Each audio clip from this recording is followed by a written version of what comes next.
Karen's laugh was a hyena's cackle, sharp enough to make your skin crawl. She stood over the wreckage of my dashcam, smug as if she'd just won the lottery, oblivious to the legal noose tightening around her neck. It all started in the sleepy cul-de-sac of Willow Creek, where the HOA ruled like a medieval fiefdom. Karen and her sister, Deborah, were the self-appointed queens, their reign enforced by passive-aggressive notes and sanctimonious glares. Karen, the ringleader, was a walking caricature, 300 pounds of entitlement wrapped in a floral muumuu, her pinched face radiating disdain for anyone who dared park an inch over the line. Deborah, wiry and twitchy, was her loyal minion, always ready with a clipboard and a scowl. Their latest target? Me, Jake Torres, the new guy who dared to park his pickup truck in the wrong spot during a move-in. The trouble began on a muggy August evening, the kind where the air sticks to your skin like regret.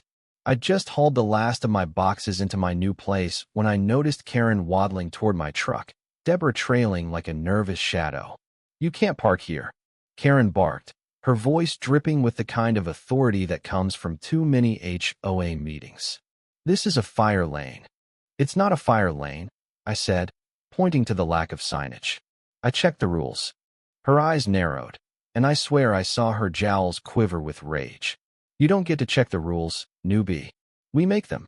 Deborah nodded furiously, scribbling something on her clipboard. I should have walked away, but something about Karen's smugness lit a fuse in me.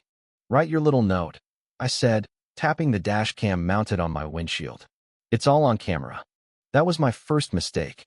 Karen's face twisted into a grin that was equal parts menace and glee. "Oh, we'll see about that," she hissed. The next morning, I found my truck's hood scratched and my dashcam missing. A note tucked under the wiper read, "Next time, follow the rules." No signature, but Karen's loopy handwriting was unmistakable. I stormed to the HOA office, a converted garage that smelled of stale coffee and self-righteousness. Karen was there, lounging like a dictator, her sister hovering nearby. "Where's my dashcam?" I demanded. Karen didn't even look up from her phone. "No idea what you're talking about, hon." The condescension in her voice could have curdled milk. Deborah snickered, and I noticed her clutching something behind her back, a black plastic shard that looked suspiciously like my camera. "You think this is a game?" I said, stepping closer. "That's evidence. Destroying it's a crime." Karen's laugh was a weapon, loud and mocking. "Evidence? Sweetie, this is Willow Creek. We handle things our way." I left, fuming but determined.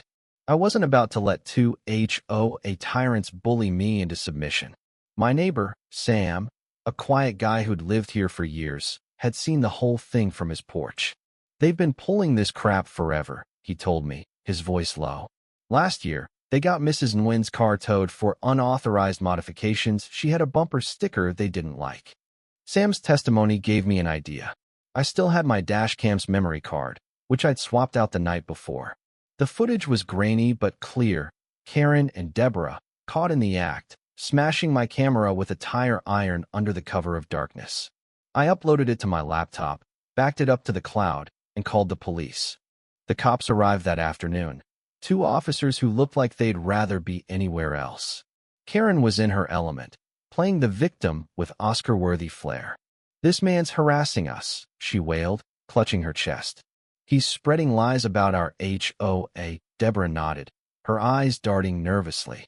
"Ma'am, we have video evidence," Officer Daniels said, his tone flat. He showed them a still from the footage on his tablet. Karen's face went from red to ashen in seconds.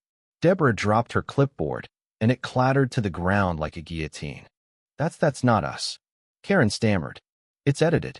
Deep fake." "Ma'am, we'll need you to come with us," Daniels said. Obstruction of justice is a serious charge. The neighbors had started to gather, drawn by the flashing lights.